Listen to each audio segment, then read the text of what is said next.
मोक्षमार्गस्य नेतारम् भेतारम् कर्मभूभृता ज्ञातारम् विश्वतत्त्वानां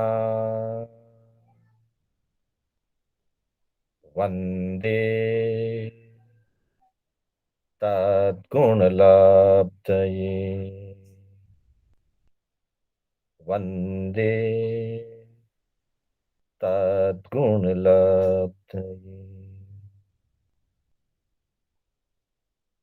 अनंत उपकारी, आस्था के आयाम, चरम तीर्थंकर श्रमण भगवान महावीर को वंदन।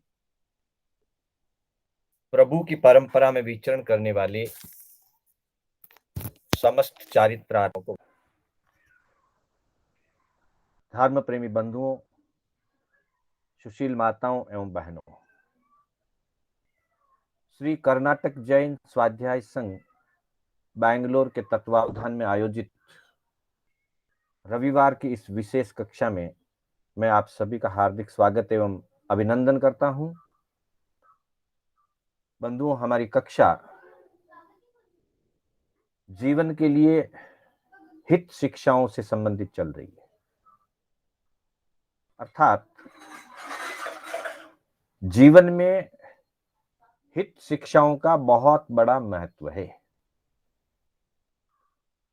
और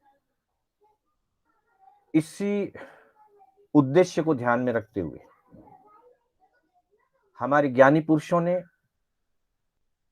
तीर्थंकर भगवंतों ने, आचार्यों ने, मनीषियों ने अलग अलग अपेक्षा को लेकर के विभिन्न प्रकार की हित शिक्षाओं का अलग अलग संदर्भों में दिशा निर्देश दिया है। उन्हीं हित शिक्षाओं को किसी महापुरुष ने, किसी महामनीषी, ज्ञानी, विद्वान, वो संत हो सकते हैं, आचार्य हो सकते हैं, नाम अज्ञात है, लेकिन 84 हित शिक्षाओं का एक संकलन एक काव्य के माध्यम से किया। एक ही काव्य में विभिन्न आगमों की, विभिन्न ग्रंथों की, सूत्रों की, नीति शास्त्रों की, अलग अलग संदर्भों की शिक्षाओं का संकलन करके एक विशेष काव्य की रचना की और उसमें 84 शिक्षाएं दी गई, इसलिए नाम रखा गया 84 हित शिक्षाएं। इसमें व्यावहारिक, धार्मिक और आध्यात्मिक तीनों प्रकार की शिक्षाओं का समन्वय है। और कहा, नाकारो निरसो वचन, नटियां उपजे दुख, पण 84 जगह पर नटियां उपजे सुख। मनुष्य जन्म को पाए के, टाले इतना दोष, इस भाव में शोभा लहे, बन्यो रहे संतोष। ऐसी शिक्षाएं हैं। इन शिक्षाओं को निषेधात्मक रूप से प्रस्तुत किया गया है। दोषों का कथन करके ये मुझे नहीं करना है, ऐसी संकल्प प्रतिज्ञा कराई गई है। ये दोष हैं, यह बुराई है, यह गलत है, मुझे इनको अपने जीवन में स्वीकार नहीं करना है, ऐसा कह करके उन दोषों को टालने रूप शिक्षा की बात कही गई। और कहा कि इन शिक्षाओं का पालन करने वाले के लिए इस भाव में शोभा होती है और आगे जीवन में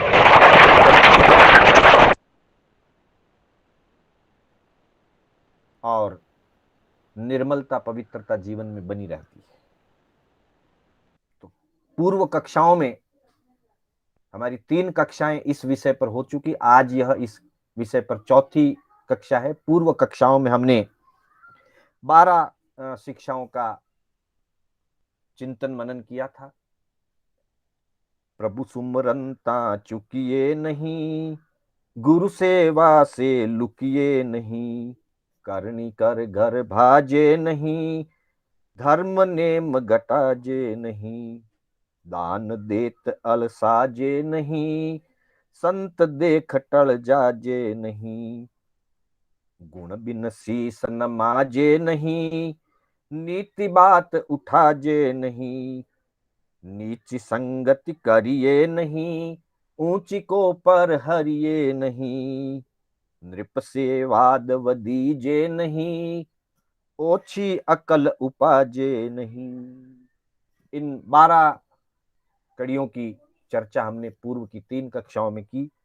आज हम 13वीं हित शिक्षा से लेकर के 18वीं हित शिक्षा तक चर्चा करने का लक्ष्य लेकर के हम आगे बढ़ रहे हैं। तो अगली कड़ी में हम देखेंगे कि 13वीं शिक्षा से क्या कहा जा रहा है। दया पालता लजिए नहीं, भाग भरोसो तजिए नहीं, लोक विरुद्ध सो कीजे नहीं, दान ओक फिर लीजे नहीं, दान देई पछताजे नहीं, गुरु को ज्ञान लजाजे नहीं, आन आसरो लीजे नहीं, न्याय अदल वन कीजे नहीं, परमारथ से मुड़जे नहीं, उजड़ मार्ग खड़जे नहीं, मन को मान्यो कीजे नहीं, दगा किसी को दीजे नहीं। तो इस तरह से इन शिक्षाओं में दोष को सामने रखा गया और दोष को सामने रख करके उसकी निषेध रूप में प्रतिज्ञा कराई गई। धर्म आचरण में दोनों प्रकार की बातें हम देखने के लिए समझ सकते हैं। दोनों प्रकार से धर्म आचरण की क्रियाओं का या संकल्पों का, प्रतिज्ञाओं का नियमन हम देख सकते हैं। जैसे किसी व्यक्ति को प्रतिदिन सामायिक करनी हो,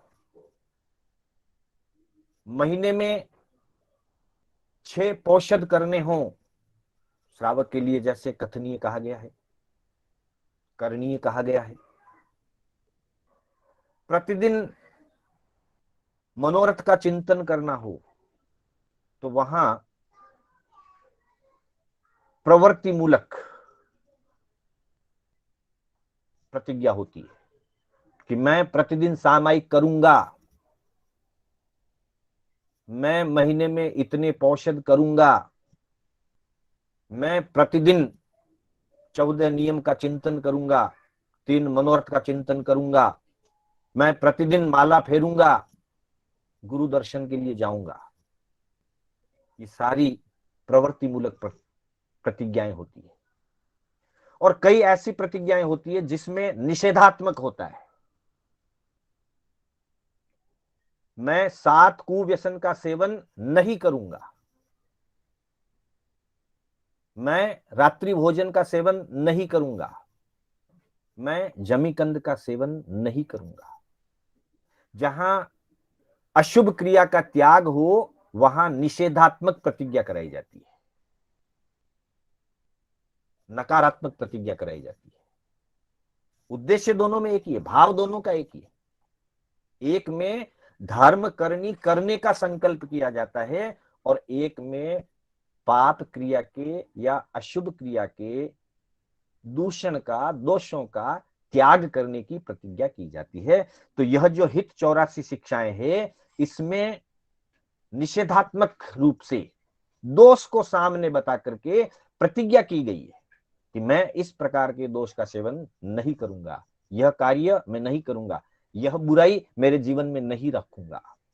तो इस तरह से कहा कि नाकारो निरसो वचन नटियां उपजे दुख। वैसे तो सामान्य चीज में किसी व्यक्ति को किसी कार्य के लिए मना करते हैं तो बुरा लगता है, लेकिन यह निषेधात्मक रूप से जो बात कही गई, इसमें कह दिया कि नटियां उपजे सुख।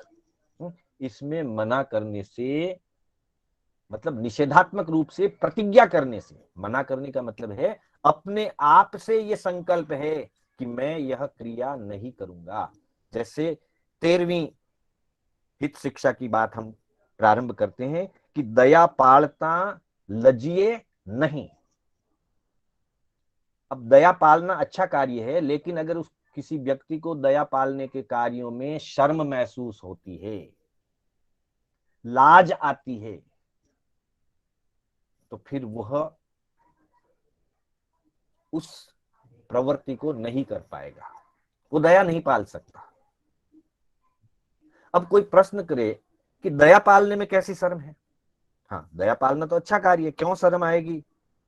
तो कुछ अपेक्षाएं होती है, हर चीज के पीछे कोई न कोई अपेक्षा होती है, अपेक्षा को लेकर के बात कही जाती है। जैसे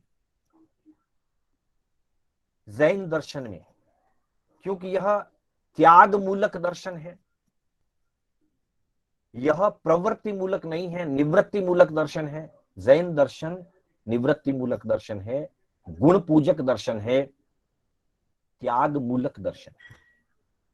और त्याग मूलक दर्शन होने के कारण से जैन धर्म की आराधना में किसी भी अपेक्षा से कोई भी आराधना की जाती हो, वहां दो बातों का मुख्य रूप से लक्ष्य रहता है।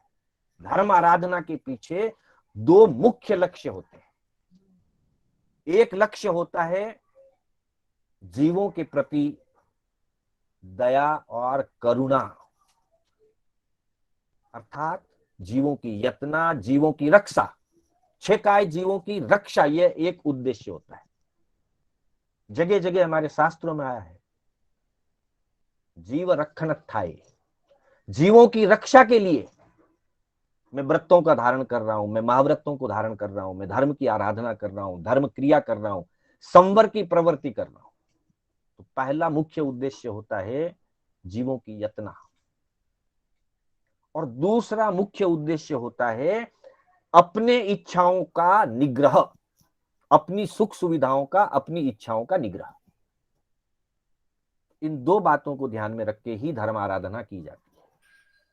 पहली जीव रक्षार्थ, और दूसरी अपनी इच्छाओं का निग्रह। तो ऐसी बात को ध्यान में रख करके, इन दो लक्ष्य को ध्यान में रख करके जैन दर्शन में बहुत सारे श्रावक श्राविका भी, साधुओं के त्याग तो है, हम अभी साधुओं की अपेक्षा से चर्चा नहीं कर रहे, क्योंकि यही शिक्षाएं मुख्य रूप से ग्रस्त जीवन के लिए कही गई है, श्रावक श्राविकाओं के लिए कही गई है। तो बहुत सारे श्रावक श्राविकाएं स्नान का त्याग रखते हैं, चप्पल पहनने का त्याग रखते हैं, अमुक अमुक अवसरों पर वाहन के प्रयोग का भी त्याग रखते हैं। और उसके पीछे लक्ष्य क्या है? अपनी इच्छाओं को वश में करना, अपनी सुख सुविधाओं का निग्रह करना, आसक्ति को जीतना, और छह काय की जीवों की यत्न। लेकिन संसार में कई लोग जो इस सूक्ष्म भावना को नहीं समझते हैं, जैन दर्शन की इस सूक्ष्म भावना को जो नहीं समझते हैं, वो बिना चप्पल चलने वाले पर हंसते हैं। स्नान का त्याग रखने वाले के प्रति उनके मन में ग्लानि भावना होती है। वाहन का प्रयोग नहीं करके पैदल चल करके जाते हैं तो लोग हंसते हैं, और व्यक्ति को लगता है कि मेरी स्टेटस का सवाल है, कोई पूछेंगे कि गाड़ी में आए या किस में आए, नहीं मैं तो पैदल आया हूं। तो ऐसी स्थिति में व्यक्ति को थोड़ा सा शर्म जैसी महसूस हो सकती है। तो उसके लिए कहा दया पालता लजिए नहीं। जहां दया पालन की बात है, जहां जीवों की रक्षा की बात है, लोग क्या कहेंगे, लोग मेरे बारे में क्या सोचेंगे, यह दृष्टिकोण मुख्य नहीं है। मुख्यता है इस बात की कि जीवों की यत्ना होनी चाहिए, जीवों की रक्षा होनी चाहिए। वैसे ही मुख वस्त्री का धारण करना, मुपत्ति पहनना, यह भी जीव यतना का सबसे बड़ा उपाय है। लेकिन कई बार कुछ लोग, सभी के लिए मैं नहीं कह रहा हूं, पर कुछ लोग धर्मस्थान में भी जाएंगे, व्याख्यान में भी बैठेंगे, सामायिक की अनुकूलता है सामायिक लीजिए, संवर की अनुकूलता है संवर लीजिए, कोई बात नहीं, संवर तो लिया ही जा सकता है। लेकिन कुछ आधुनिक पीढ़ी में उपपत्ति बांधने में शर्म महसूस होती है। अरे भाई, जब धर्म स्थान में आकर के बैठे हैं और धर्म का मूल ही दया है, दया धर्म का मूल है, पाप मूल अभिमान। अब देखिए, यहां दया और अभिमान को, एक को धर्म का मूल कहा और एक को पाप का मूल कहा। जहां यतना पालनी है, अब शर्म महसूस हो रही है, तो शर्म महसूस होने का मतलब है कि मेरे अंदर का अहंकार जग रहा है, क्योंकि मुझे अपनी स्टेटस, लोग क्या कहेंगे बिना चप्पल फिर रहे हो, लोग क्या कहेंगे स्नान का पता नहीं है, शरीर गंदा हो रहा है, दुर्गंध आ रही है, लोग कुछ कह सकते हैं, क्या मुंह बांध करके बैठ गए, लोग ऐसा बोल सकते हैं। लेकिन ये दया पालने के लिए है, और दया धर्म का मूल है, पाप मूल अभिमान। और जब मेरे मन में अहंकार की भावना आ जाती है, तो मुझे दया पालने में भी लज्जा आने लगती है, शर्म महसूस होने लगती है।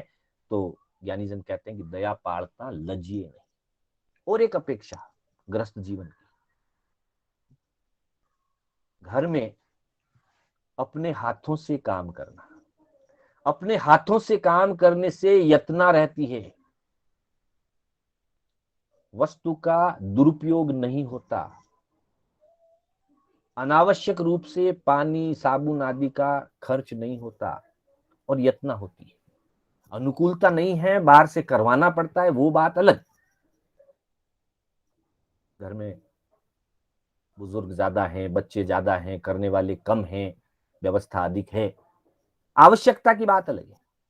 लेकिन कुछ लोग शर्म के कारण, अरे कोई देखेंगे तो क्या कहेंगे, आपके घर में काम वाली नहीं है, आपके घर में काम वाला नहीं है, इस मान पोषण की भावना से यतना का अवसर खो दें और अनावश्यक विराध ना हो, ऐसा उचित नहीं है। इसलिए अपने हाथों से काम करने में कोई शर्म लाज नहीं होनी चाहिए। अपने हाथों से हम करेंगे, हमारे अंदर में अनुकंपा की भावना है, हम देखभाल करके करेंगे, और कर्मचारी से जब कार्य होगा तो कर्मचारी का अपना तरीका अलग होगा। तो इस तरह से 13वीं हित शिक्षा में कहा कि दया पालता लजिए नहीं। 14वीं हित शिक्षा कहते हैं भाग भरोसो तजिए नहीं। बंधुओं, जीवन है वहां मरण भी है, संयोग है वहां वियोग भी है,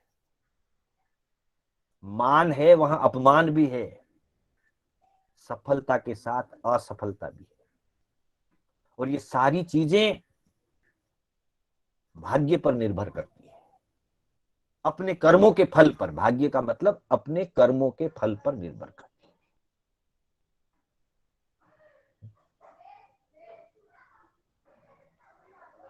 जैसा कर्म बंधा हुआ है, उसके अनुरूप परिणाम आएगा। अनुकूल भी आता है तो प्रतिकूल भी आता है। अब अनुकूल प्रतिकूल स्थिति जब आती है, तब अपने भाग्य का विश्वास नहीं छोड़ना। मेरे भाग्य में जो है वो होगा। आज प्रतिकूल है, कल अनुकूल भी हो जाएगा। ऐसा सोच करके व्यक्ति अपने आत्मविश्वास को मजबूत कर सकता है। और यदि भाग्य का भरोसा छोड़ दे, तो व्यक्ति का आत्मविश्वास गड़बड़ा जाता है। और जैसे ही आत्मविश्वास गड़बड़ाता है, उसी के साथ मन में कमजोरी बढ़ती है, भय बढ़ता है, चिड़चिड़ापन बढ़ सकता है, चंचलता बढ़ती है। अगर हमें स्थिरता चाहिए, हमारा विश्वास गड़बड़ाना नहीं चाहिए, जिसको हम विल पावर भी कह सकते हैं। अपने भाग्य पर भरोसा रखिए, अपने विल पावर को स्थिर रखिए। जब अनुकूलता नहीं रही, प्रतिकूलता आ गई जीवन में, तो प्रतिकूलता भी नहीं रहेगी, वापस अनुकूलता भी आएगी, अवश्य आएगी। लेकिन जब तक प्रतिकूलता है, तब तक अपने भाग्य का विश्वास, अपने कर्म का विश्वास, अपने पुरुषार्थ का विश्वास, भाग भरोसो तजिए नहीं, तजने का मतलब छोड़ देना। भाग्य के विश्वास को मत छोड़ो, भाग्य के भरोसे को मत छोड़ो, भरोसा बनाए रखो। भरोसा बहुत बड़ी चीज होती है। भरोसा को दूसरे शब्दों में आशा भी कहा जा सकता है। आशा नहीं छोड़ें। हमेशा व्यक्ति को आशावान रहना चाहिए। आशावान व्यक्ति धीरे धीरे अपनी प्रतिकूलताओं को अनुकूलताओं में बदल लेता है। अनेक उदाहरण हमारे आगमों में, ग्रंथों में, धर्म कथाओं में ऐसे भरे पड़े हैं। कहानियों में तो ऐसी चीजों की भरमार है कि जैसी भी प्रतिकूलता आई, व्यक्ति ने अपना भाग्य समझ करके अनुकूलता को भी स्वीकार किया, प्रतिकूलता को भी स्वीकार किया, और समय चलते वापस प्रतिकूलता दूर हो गई। भाग्य का भरोसा रखा, भाग्य अपने आप पलटा खाता है। दो तीन उदाहरण हम इसके लिए देखेंगे। सारे उदाहरण हमारे सुने हुए, देखे हुए हैं। विषय को समझने के लिए उनका थोड़ा सा हम पारायण करेंगे। चंदन बाला, क्या क्या परिस्थितियां बनी। एक विशाल साम्राज्य की राजकुमारी चंदन बाला, चंपा की राजकुमारी, पर जीवन में अशुभ का उदय आया, चंपा लुट गई। चंपा नगरी पर आक्रमण हुआ, नगरी लुट गई, और चंदन बाला को एक शरणार्थी की तरह चंपा से अन्य नगरी, राजगिरी तक समझो आना पड़ा। पिता का सहयोग छूट गया, माता का वियोग हो गया, और बाजार में खड़ी करके बेच दिया गया। एक राजकुमारी को दासी के रूप में बेच दिया गया। परंतु चंदन बाला ने अपने कर्मों के फल के विश्वास कायम रखा, आशा कायम रखी, भरोसा कायम रखा। मेरे अशुभ का उदय है, यह जब निकल जाएगा तो वापस पुनः मेरे शुभ का उदय आएगा। अभी तक यहीं तक पूर्ति नहीं हुई, यहीं तक रुक नहीं गया, और आगे जब वह मूला सेठानी के घर में, श्रावक जी के घर में आ गई थी, तो उस चंदन बाला के जीवन में क्या क्या घटनाएं घटी, विस्तार करने की जरूरत नहीं है। हाथों में हथकड़ी, पांवों में बेड़ियां, सिर मुंडन, पहनने के लिए ढंग के कपड़े नहीं। इतनी सारी प्रतिकूलताओं में भी उसने दो चीजों को अपने मन में स्थिर रखा। पहला, यह मेरे अशुभ कर्म का उदय है, और दूसरा, समय व्यतीत होने पर पुनः शुभ का उदय भी होगा। अभी अशुभ का उदय चल रहा है। ऐसी विकट परिस्थितियों में भी उसने अपना विश्वास नहीं खोया, और चाहे मूला सेठानी के लिए हो, अथवा जिन्होंने उन पर आक्रमण किया, जिन्होंने उसको बाजार में खड़ी करके बेच दिया एक दासी की तरह। उन पे किसी पे भी द्वेष भाव नहीं किया, किसी पर भी अपनी प्रतिकूलता का आरोप किसी और पर नहीं लगाया। यह अपने भाग्य का विस्तार। ऐसी स्थिति अंजना सती विवाह के दिन से ही लगभग 12 वर्ष तक पवन कुमार ने अंजना से बात नहीं की। 12 वर्ष छोटा समय नहीं था। वर्तमान की स्थिति में 12 घंटे भी अगर कुछ हो तो दुनिया ऊपर नीचे हो जाती है, परिवार में हा हू मच जाती है। परंतु 12 वर्षों तक, जिस दिन से विवाह करके लाए, उनके पति पवन कुमार ने अंजना का मुख देखना भी पसंद नहीं किया, बात तक नहीं की, स्पर्श तक नहीं किया। फिर भी अंजना अपने भाग्य के भरोसे पर रही, किसी को दोष नहीं दिया, किसी पर लांछन नहीं लगाया, किसी पर आरोप नहीं मढ़ा, कहीं पर भी कोई प्रकार की शिकायत नहीं की, अपने भाग्य के भरोसे। यहीं तक अशुभ नहीं था, इससे आगे भी चला। किसी घटना से पवन कुमार को अपनी गलती का एहसास हुआ, वास्तविकता समझ में आई।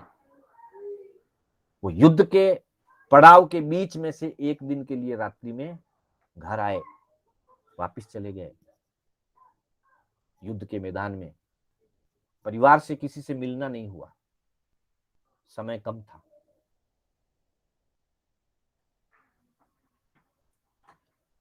कुछ दिनों के बाद, कुछ महीनों के बाद पता चला कि अंजना गर्भवती है। परिवार वाले सब जानते थे कि अंजना और पवन कुमार में बात भी नहीं होती। सबने अंजना को गलत मान लिया। इससे बड़ी और क्या प्रतिकूलता हो सकती है, इससे बड़ा कोई और क्या अशुभ हो सकता है कि किसी महिला को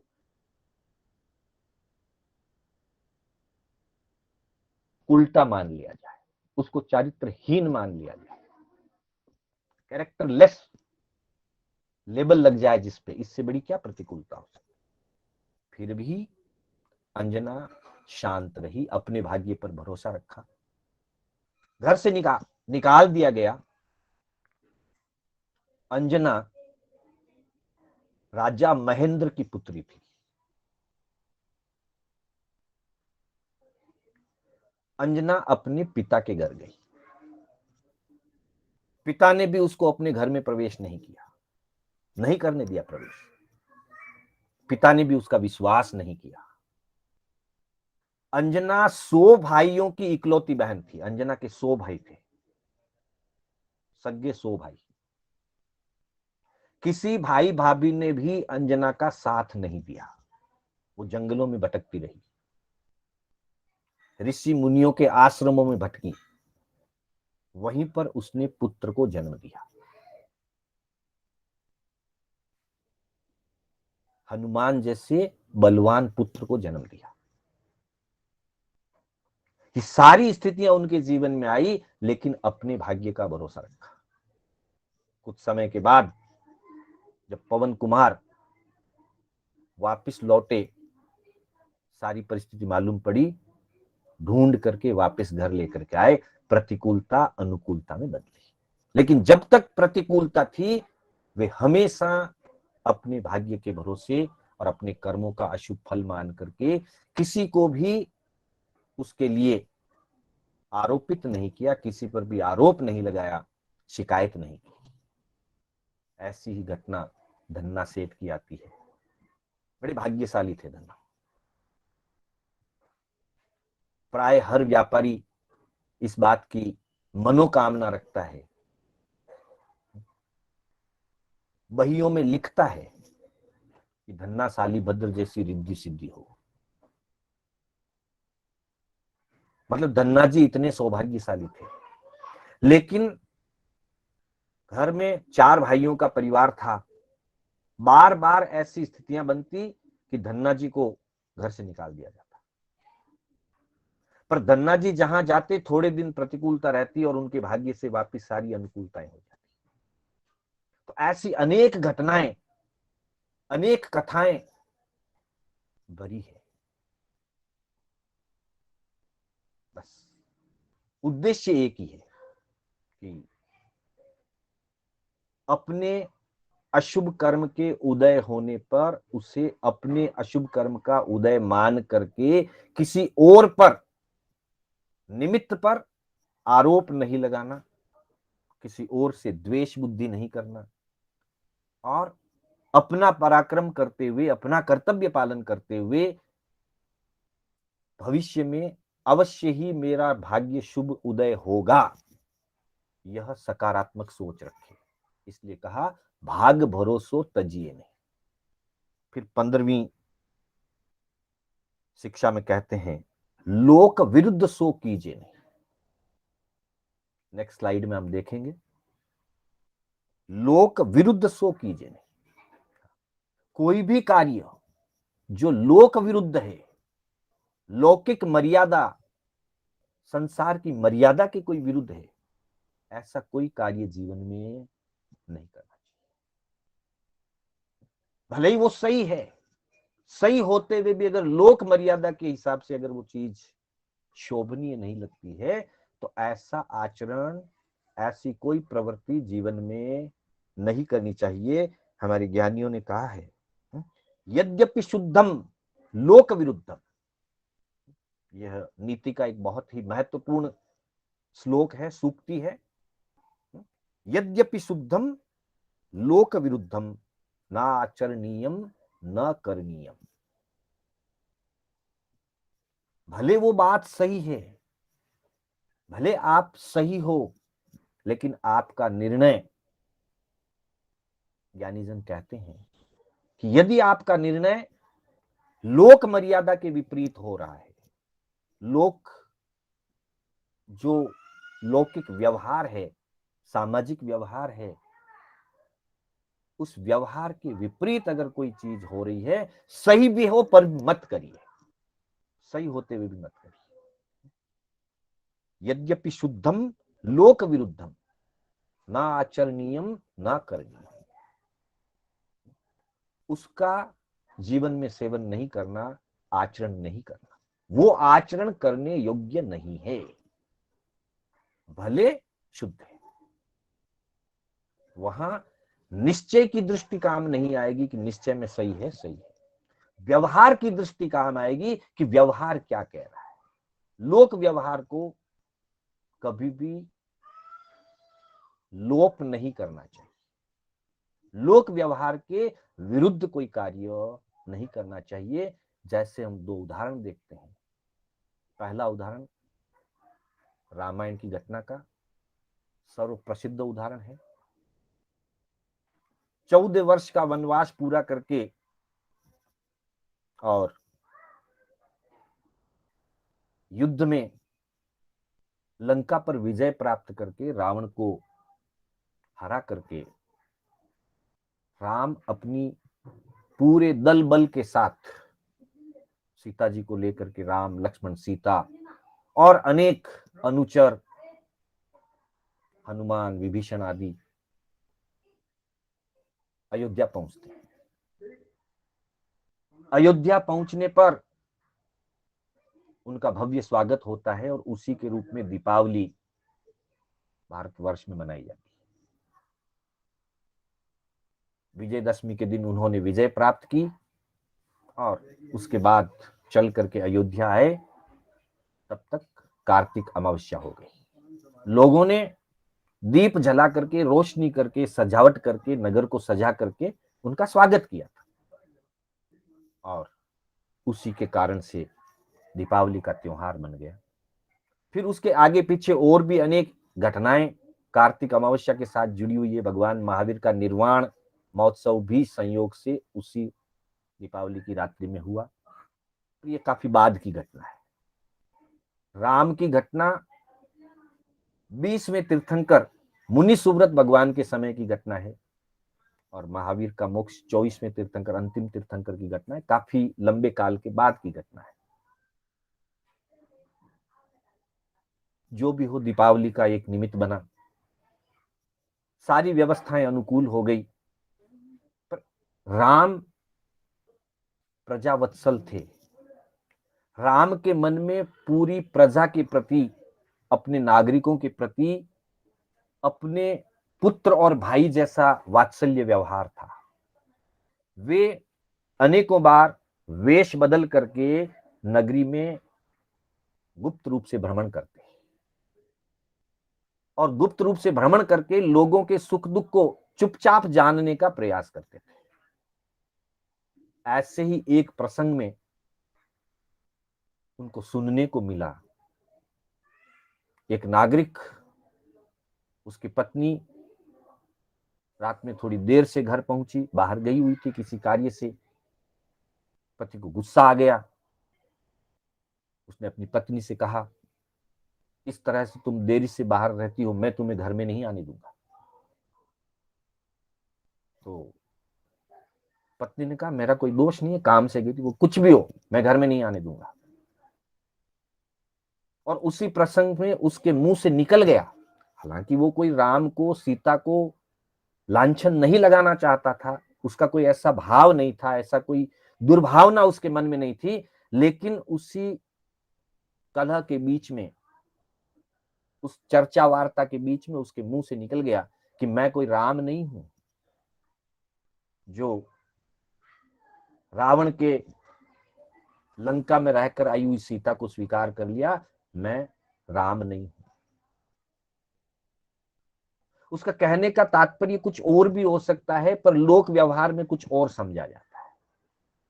वो ये भी कह सकता है कि राम जितनी उदारता, राम जितनी विशालता मेरे में नहीं है, मैं संकीर्ण मन का व्यक्ति हूं। राम जैसी उदारता नहीं है। राम ने उदारता से सीता को स्वीकार किया है, और वो तो पवित्र है ही। लेकिन लौकिक व्यवहार में राम को लगा कि मेरी प्रजा के मन में सीता को लेकर के कैसी विचारधारा है। अब यहां राम एक पति भी है और राम एक राजा भी है। राम का पति रूप अपनी पत्नी के प्रति पूर्ण समर्पित है, पूर्ण रूप से विश्वसनीय है, पूर्ण श्रद्धा है। लेकिन राजा राम, राजा का कर्तव्य अलग होता है। राजा जब राजा की दृष्टि से चिंतन करता है, तब न वो किसी का पुत्र होता है, न किसी का पिता, न पति, न भाई, कुछ नहीं होता, वो राजा होता है। और राजा का कार्य अपनी प्रजा के प्रति विश्वसनीयता पैदा करना, अपनी प्रजा के भावों का, विचारों का सम्मान करना, सही मार्गदर्शन करना, तटस्थ होकर के न्याय करना, यह राजा का कर्तव्य है। इस समय राम ने राजा की दृष्टि से चिंतन किया। आज एक व्यक्ति ने ऐसा कहा है, कल दूसरा कहेगा, परसों तीसरा कहेगा। लोक भावना को दबाया नहीं जा सकता। बात सही गलत की नहीं है, बात लोक भावना की है, बात लोक मर्यादा की है, बात लौकिक व्यवहार की है। और अगर ऐसा हुआ तो लौकिक व्यवहार गलत होगा। और ऐसा विचार करके राजा राम ने, पति राम ने निर्णय नहीं लिया, भगवान राम ने निर्णय नहीं लिया, राजा राम ने निर्णय लिया। राजा की दृष्टि से निर्णय लिया कि आज कल अगर ऐसी कोई घटना, दुर्घटना गांव में हो जाती है, नगर में हो जाती है, राज्य में हो जाती है, और राज्यसभा में अगर उसका न्याय मंडल के सामने उदाहरण आएगा, तो मैं किसी को सजा कैसे दे पाऊंगा। मैं किसी के प्रति न्याय का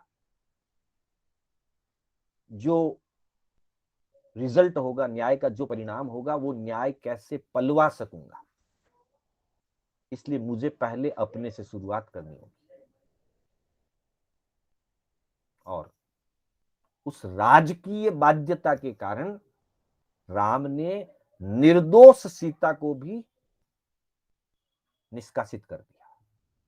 इसलिए कहा यद्यपि शुद्धम लोक विरुद्धम, वास्तव में वो सत्य है, गलत नहीं है, शुद्ध है, लेकिन लौकिक धारणा, लौकिक भावना, जन भावना के कारण वो अगर विरुद्ध दिखाई देता है, लोक विरुद्ध अगर दिखाई देता है, न आचरणीयम न करने, तो वैसा आचरण करने योग्य नहीं। ऐसा ही उदाहरण हम देख सकते हैं 19वें तीर्थंकर मल्लिनाथ भगवान। 20वें तीर्थंकर के शासन की घटना हमने सुनी राम के संबंध में। 19वें तीर्थंकर मल्लिनाथ, कहते हैं मल्लिनाथ के जीव ने अपने पिछले तीसरे भाव में जहां तीर्थंकर नाम कर्म का उपार्जन किया, तब के संदर्भ में उस जीव ने कहीं मायाचार का सेवन किया और उसके निमित्त तीर्थंकर बनते हुए भी तीर्थंकर के भाव में उनके स्त्री वेद स्त्री लिंग का उदय रहा।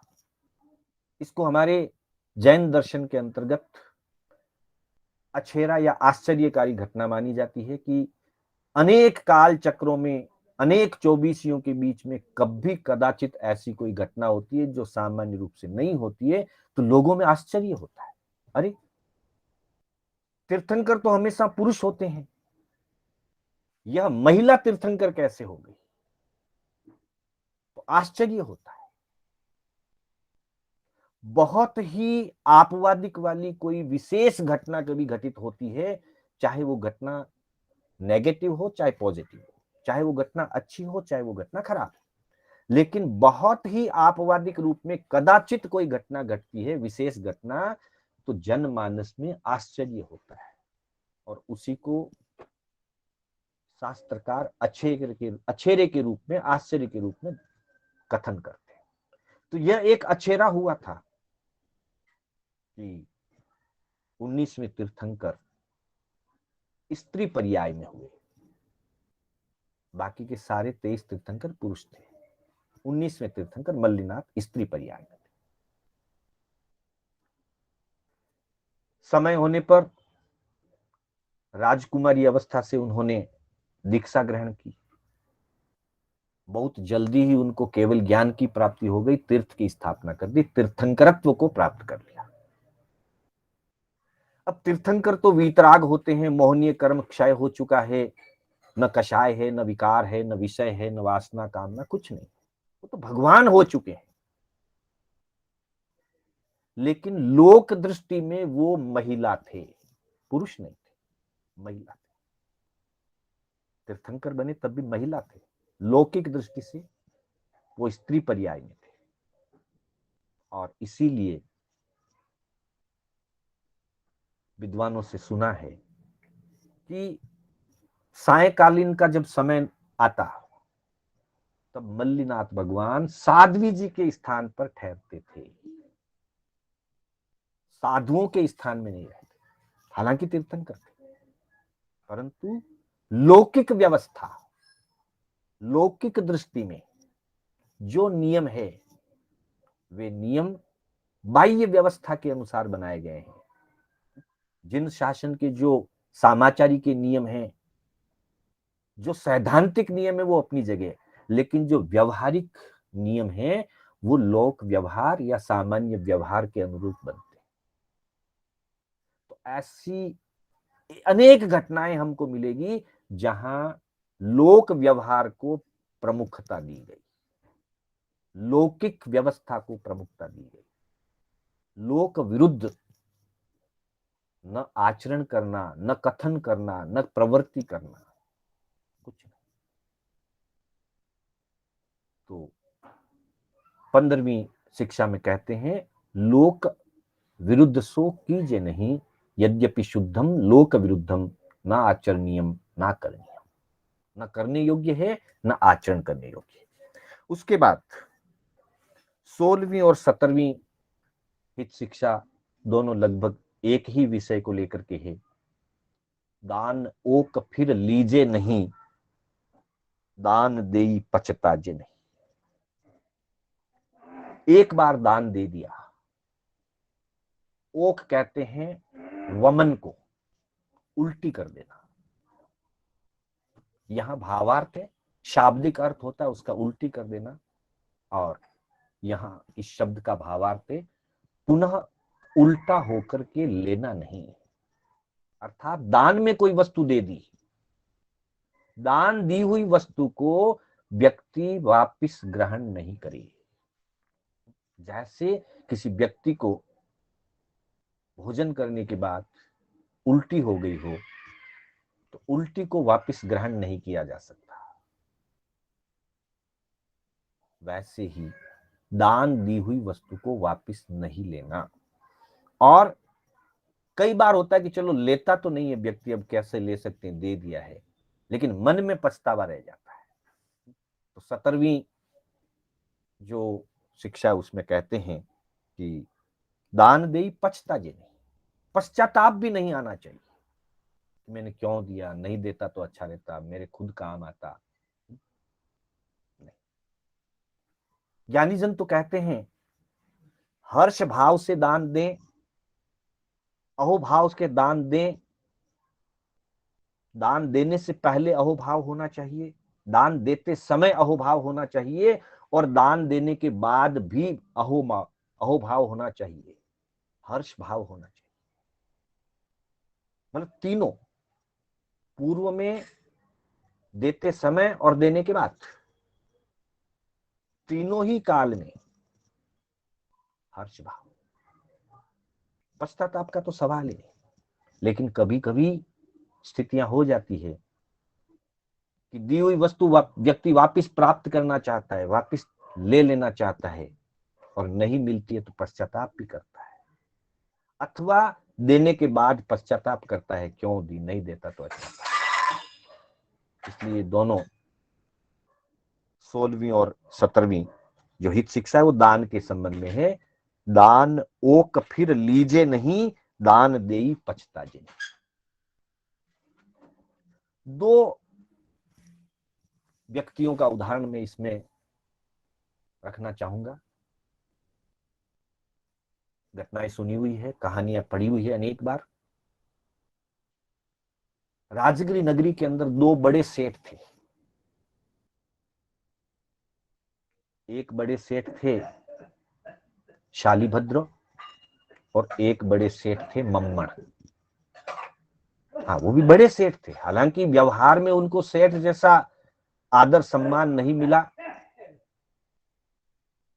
श्रेष्ठी जैसा उनका जीवन नहीं बन पाए, पर थे वो बड़े सेठ, मम्मण और शालीभद्र। दोनों के पूर्व भव की घटना को अगर थोड़ा सा ध्यान में लें, पूर्व भव में दोनों ही व्यक्तियों ने त्यागी तपस्वी मुनिराजों को आहार बहराया था। तपस्वी मुनि के पारने के लिए आहार बहराया था। शालीभद्र का जो जीव है वो पिछले जन्म में एक ग्वाले का बच्चा था, संगम ग्वाला जिसका नाम था। और ऐसे ही मम्मण सेठ का जीव भी पिछले भव में एक नागरिक था। दोनों घटनाएं अलग अलग है, पर दोनों घटनाएं बहुत सिमिलर है, बहुत मिलती जुलती है। संगम ने एक बार अपनी मां से खीर खाने की इच्छा व्यक्त की। गरीब परिवार था, बड़ी मुश्किल से थोड़ा दूध चावल शक्कर आदि कहीं से इधर उधर से इकट्ठा करके मां ने खीर बना करके दी। थाली में खीर डाल दी और बच्चे को खाने के लिए कह दिया कि थोड़ी गर्म है, ठंडी होने के बाद खा लेना। और वो बाहर पानी वगैरह लाने की किसी ग्रस्त कार्य से वो बाहर चली गई थी। संगम बालक था, विचार कर रहा था आज मुझे खीर खाने के लिए मिलेगी, बड़ा प्रसन्न मन था। इसी बीच उसके संस्कारों में कोई भाव जगा कि खाने से पहले मैं कुछ खीर, ये खाद्य पदार्थ कुछ किसी ऋषि मुनि तपस्वी साधु संयमी साधर्मी किसी को बांट करके फिर मैं खाऊं। संयोग अच्छा था, भाव अच्छे थे। और एक मुनि पारने के लिए पधारे, पारने का आहार लेने के लिए पधारे। अब देखिए ये भाव, संगम के मन में ऐसे भाव क्यों जगे? इसमें दोनों बातें हैं। एक तरफ संगम के पूर्व भव का संस्कार जगा, दूसरी तरफ मुनि जब पधार रहे थे, उस तरफ पधार रहे थे मुनि, तो मुनि के परमाणुओं का प्रभाव पड़ता है। जितने जितने वो संगम के घर के नजदीक आते गए, उतने उतने उसके भावों में उन परमाणुओं का प्रभाव आता गया। ऐसी घटनाएं हमारे इतिहास में मिलती है। अनेक उदाहरण हम देखते हैं कि भगवान महावीर या कोई भी तीर्थंकर जब किसी नगर में पधारने वाले होते हैं, उसी रात्रि में किसी साधक पुरुष के मन में भाव जगता है कि अगर भगवान पधारे तो मैं दीक्षा ले लूं। कोई श्रावक, कोई राजा, कोई श्रेष्ठी ऐसा चिंतन करता है कि भगवान पधारे तो मैं दीक्षा ले लूं, मुझे दीक्षा लेनी। और थोड़ी देर के बाद सूर्योदय होता है, और सूर्योदय के कुछ ही देर बाद, घंटे 2 घंटे के बाद, उद्यान पालक आकर के सूचना देता है कि राजन, भगवान महावीर पधारे, अमुक आचार्य पधारे, तीर्थंकर पधारे। अब ये कैसे हुआ? आज इसके मन में भावना जगी कि भगवान पधारे तो मैं दीक्षा ले लूं, और आज ही भगवान पधार गए। कोई ये सोच ले कि भगवान को केवल ज्ञान था इसलिए पधार गए, ऐसी बात नहीं। भगवान उस लक्ष्य से नहीं पधारे, भगवान सहज पधार रहे हैं। जैसे जैसे भगवान नजदीक आते जा रहे हैं, वैसे वैसे साधक के मन पे, उसके परमाणुओं पे, उसकी अंतरात्मा में वो भाव विकसित हो रहे हैं। और भगवान इतने नजदीक पधार गए, आज पधारने वाले हैं, कहीं नजदीक ठहरे हुए हैं, और सूर्योदय होने के बाद वो उसी नगरी में पधारने वाले हैं, बहुत नजदीक हैं। तब उसके परमाणुओं का प्रभाव, व्यक्ति के भाव इतने बढ़ गए कि उसके मन में आ गया कि अगर आज भगवान पधार जाए तो मैं संयम। और अगले दिन भगवान तैयार, सूर्योदय के बाद भगवान तैयार। तो वैसे ही समझ लीजिए कि उधर मुनि का पधारना हो रहा था और इधर इसके भाव बढ़ रहे थे, और हर्ष भाव से उसने आहार बहराने का कार्य किया। पर सोच रहा था कि खीर मुझे भी खानी है, तो मैं आधी बहरा दूंगा, आधी रख लूंगा। हाँ, ये संकीर्णता नहीं है, बहराने के प्रति बहुत अहोभाव है, पर एक सामान्य बालक का मन है, बालक सोचता है कि आधी बहरा दूं, आधी मैं खा लूंगा। और मुनि भी उतनी लेने वाले हैं, मुनि भी बहुत ज्यादा लेते हैं। उसने बाल सुलभ स्वभाव से खीर में एक लाइन डाली कि आधी रख लूंगा, आधी बहरा दूंगा। और थाली जब पात्र की तरफ की तो खीर तो लिक्विड है, पूरी चली गई पात्र में। मुनिराज भी बस बस कहते रह गए और खीर चली गई। मुनिराज गोची लेकर के पधार गए। बात की सारी घटना, हर्ष भाव वैसा का वैसा, पश्चाताप नहीं हुआ। आधी खीर वापस ले लूं महाराज के पात्र से, ऐसे परिणाम नहीं हुए। पश्चाताप नहीं हुआ कि ये क्या कर दिया, मैं क्या खाऊंगा, पूरी खीर महाराज को बहरा दी, ऐसा न पछताया, न पुनः लेने की भावना रखी। वही बालक अगले भाव में शालीभद्र बना। दूसरी तरफ दूसरा जो नागरिक, जो मम्मन सेठ का जीव था, उसके घर में कहीं थाल में लड्डू भरे हुए थे। इसकी थाल में खीर था, उसकी थाल में लड्डू थे। वही मुनिराज नहीं है, वही दिन नहीं है, वही घटना नहीं, पर सिमिलर घटना है। मुनिराज पधारे, उसने भी सोचा लड्डू बहराऊं, थाल को पात्रे की तरफ उंडेला और सारे लड्डू चले गए। जैसे खीर लिक्विड थी, चली गई, लड्डू भी गोल थे, सारे चले गए। महाराज गोची लेके निकल गए। थोड़ा सा टुकड़ा पीछे लगा रह गया, उस टुकड़े को इसने चखा। वहां थाली में थोड़ी सी खीर लगी रह गई, उस खीर को उस बालक ने चाट करके चखा, खाया। खीर उसको स्वादिष्ट लगी, उसके मन में आया इतनी स्वादिष्ट खीर मुनियों के पात्र में गई, महाराज को बहुत साता होगी। बड़ा आनंदित हुआ। और यहां जब उस नागरिक ने लड्डू का थोड़ा सा टुकड़ा चखा, बड़े स्वादिष्ट थे लड्डू। अरे इतने स्वादिष्ट लड्डू, सारे चले गए, मैं क्या खाऊंगा? नहीं नहीं, मैं वापिस लेके आऊंगा। वो महाराज के पीछे गया वापिस लेने के लिए। महाराज मुझे लड्डू वापिस दीजिए। महाराज ने कहा, मुनि एक बार अपने पात्र में आई हुई चीज पुनः अपने हाथ से किसी भी ग्रस्त को, असंयति को नहीं देते। वो बहुत पश्चाताप करता रहा। मुनिराज को लड्डू वापरने नहीं दिए, मुनिराज ने भी उस लड्डू को पलट दिया। न खुद खा सका, न महाराज को खाने दिया। पछताता रहा कि मैंने बहराए क्यों। और वो भी कालांतर में उसी राजनगरी नगरी में जहां शालिभद्र हुए, वो मम्मन सेठ के रूप में हुआ। उसके बाद की घटना सबको मालूम है। दोनों श्रेष्ठ बने, दोनों बहुत धनवान थे, पर एक सातामय जीवन जीता था। शालिभद्र बहुत सातामय जीवन जीते थे, बहुत शांति का जीवन जीते थे। और मम्मन सेठ इतना धन होने के बाद भी बहुत असाता का, बहुत ही प्रतिकूलता का जीवन जीते थे, क्योंकि आसक्ति तीव्र थी। और उसके बाद समय व्यतीत होता गया, कालांतर में घटनाएं बनी। राजा श्रेणिक राजगिरी का राजा शालिभद्र के घर पे भी गए, स्वयं गए। मम्मन सेठ के घर पे भी स्वयं गए। मम्मन सेठ के घर की धन संपत्ति, सोना, रत्न, हीरे जवाहरात देख करके चकित रह गए राजा श्रेणी की, इसके पास इतना धन है, मेरे पास नहीं। और शालिभद्र के भी घर गए, वहां भी उनका वैभव और उनका आलिशान ठाट बाट देखा तो आश्चर्यचकित रह गए। समय आने पर शालिभद्र तो दीक्षित होते हैं और समाधि मरण को प्राप्त करके अनुत्तर विमान में जाते हैं। मम्मन सेठ जिंदगी भर आसक्ति में, जिंदगी भर राग भाव में, आर्त ध्यान में, रौद्र ध्यान में रहता है, क्योंकि पूर्व भाव में दान देकर के पश्चाताप किया था।